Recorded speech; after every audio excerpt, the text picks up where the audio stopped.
एक स्थिति अलग ही है। 4-6 दिन पहले अखबार में पढ़ा गंगा के प्रदूषण को लेके। कितने दशक बीत गए हम लोग को सुनते कि गंगा प्रदूषित है और उनकी सफाई चल रही है, और वो अभी तक स्थिति जस की तस, कुछ अलग खबर हमें पढ़ने में दशकों से नहीं मिली इसके अलावा।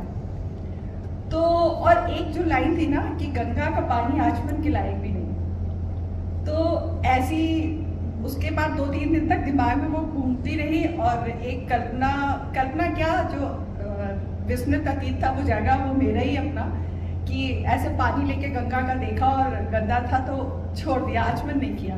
तो मुझे अपने ही याद आ गया वो अखबार की लाइन से। तो उसमें मुझे लगा कि जैसे गंगा का मानवीकरण हुआ हो और वो गंगा अगर सामने खड़ी हो, और अगर जो हम करके आए उस अपराध बोध से ग्रस्त होके हम सोचने लगे कि देखें तो कहें कि जो गंगा सबको पतित पावन करने वाली इस स्थिति में, तो आप छोड़ के वहाँ चले आते हैं, तो इसका कौन है दोषी और वो क्या करे। तो मेरा जो अपराध बोध था वो गंगा की व्यथा में आ गया। और वो संवाद है गंगा का संवाद है, और वो संवाद वो एक नौका से कर रही है, वो किसी मानव से भी नहीं करती, क्योंकि वो उसको पराये लगते हैं कि उसकी व्यथा नहीं समझेगी, क्योंकि उसके व्यथा के कारण तो वही है। तो वो इसके साथ में शुरू करेंगे।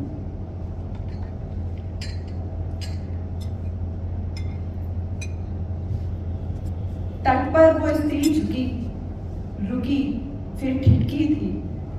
तट पर वो स्त्री झुकी रुकी फिर ठिठकी थी। किनारे से जो भरी खुल गई वो अंजुरी थी। उसमें पानी जो अंजुरी में भरा था, वो अंजुरी पानी देख के वो खुल गई। तट पर वो स्त्री झुकी रुकी फिर ठिठकी थी। किनारे से जो भरी खुल गई वो अंजुरी थी। ठहरे हुए पानी में अब हलचल मची थी। ठहरे हुए पानी में अब हलचल मची थी। खुल गई वो आंखें जो अब तक मूंदी थी। ठुकराए हुए उस पानी की चेतना जगी थी। ऊँघते उस छोर पर भोर उतरी ही अभी थी। वो पानी में जैसे ऐसे जागा, जैसे कि अचेतन था, और भोर हुई और जाग गया, जिनसे उसको आभास हुआ क्या स्थिति उसकी। ठुकराए हुए उस पानी की चेतना जगी थी। ऊँघते उस छोर पर भोर उतरी ही अभी थी।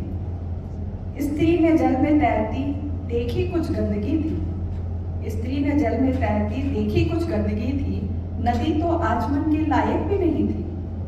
किनारों में सिमटी बहती वो गंगा नदी थी। स्त्री को वो गंगा बड़ी मलिन सी लगी थी। यही थी वो सुरसरिता जो स्वर्ग से चली थी। उसे तो लगा बड़ी क्लांत, बड़ी ही थकी थी। दिखती जो नौका चुपचाप किनारे खड़ी थी। हमेशा की वो नौका मौन बोल ही पड़ी थी। ऐसी व्यथा देख के शायद नौका भी जो स्थिर रहती है, शांत रहती है, उसके भी बोल निकल आए। दिखती जो नौका चुपचाप खड़ी थी। हमेशा की नौका वो मौन बोल ही पड़ी थी। झिझकती एक लहर सिमटी पास खड़ी थी। लगा जैसे हौले से उससे कुछ कह रही थी। दुर्रा कर नौका हिली, कहो सुन रही हूँ मैं। लहर ने कहा जो बह रही है वही गंगा हूँ मैं। कभी घुटती हूँ तो कभी घट जाती हूँ मैं। कभी घुटती हूँ तो कभी घट जाती हूँ मैं। तट की सीमा में कैद ठहर नहीं पाती हूँ मैं। उसको थोड़े से स्नेह और सम्मान की चाहत थी। अपने आचमन के उस अपमान से वो आहत थी। चाहती थी कि कर ले वो भी थोड़ा विश्राम। आई थी वो शायद सदियों की मिटाने थकान। गला रुंध गया उसका, भावातिरेक था प्रबल। उपेक्षा की व्यथा से द्रवित उसकी आंखें हुई सजल। गंगा की स्थिति ऐसी है कि गंगा इस अपमान से आहत होके अगर द्रवित भी होती है तो ये किसको दिखेगा? पानी में उसकी आंखों का भी पानी बह जाएगा। गला रुंध गया उसका, भावातिरेक था प्रबल। उपेक्षा की व्यथा से द्रवित उसकी आंखें हुई सजल। ये चरित्र डुबोते औरों के पाप और तैरती गंदगी।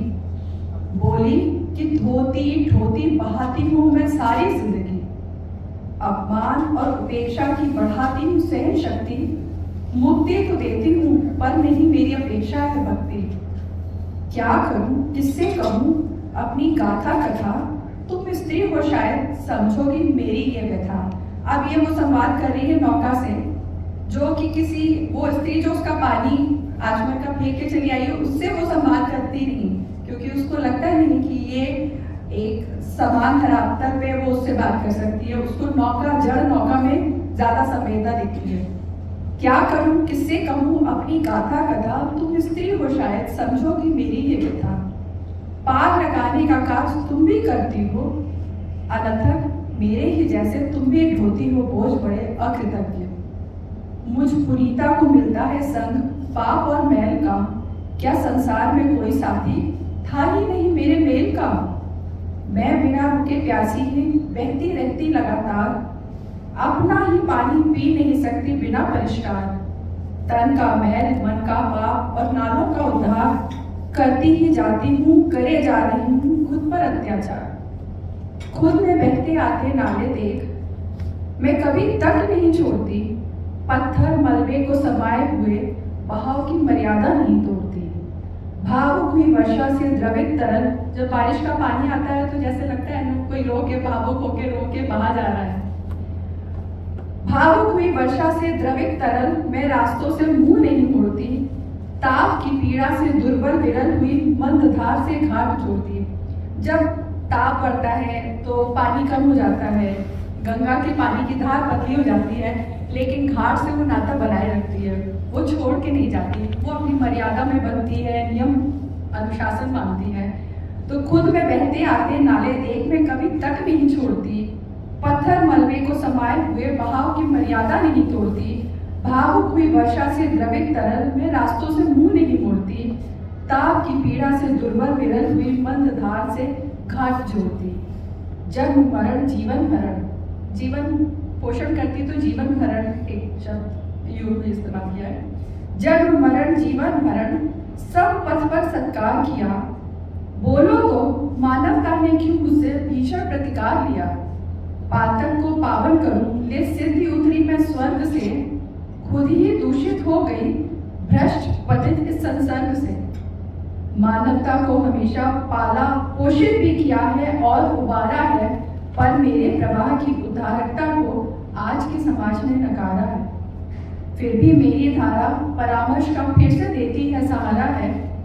लक्ष्य और गंतव्य साधो, लक्ष्य और गंतव्य साधो, इसी ने हर संस्कृति को संवारा है। धारण करती हूँ मैं भी धर्म की धार को, यहाँ गीता जैसे कर्म का उपदेश देती है।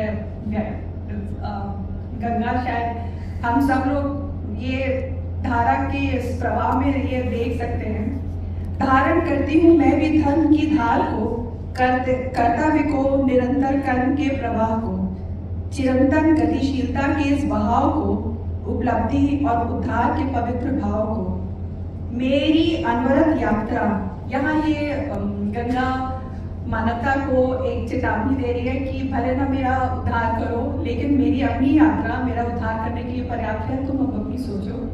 मेरी अनवरत यात्रा ही मलिन से निर्मल होने का है मेरा साधन। पर्वत से उतर मैदान से गुजर, अंततः मुझे मिलता है सागर। मेरी अनवरत यात्रा ही मलिन से निर्मल होने का मेरा है साधन।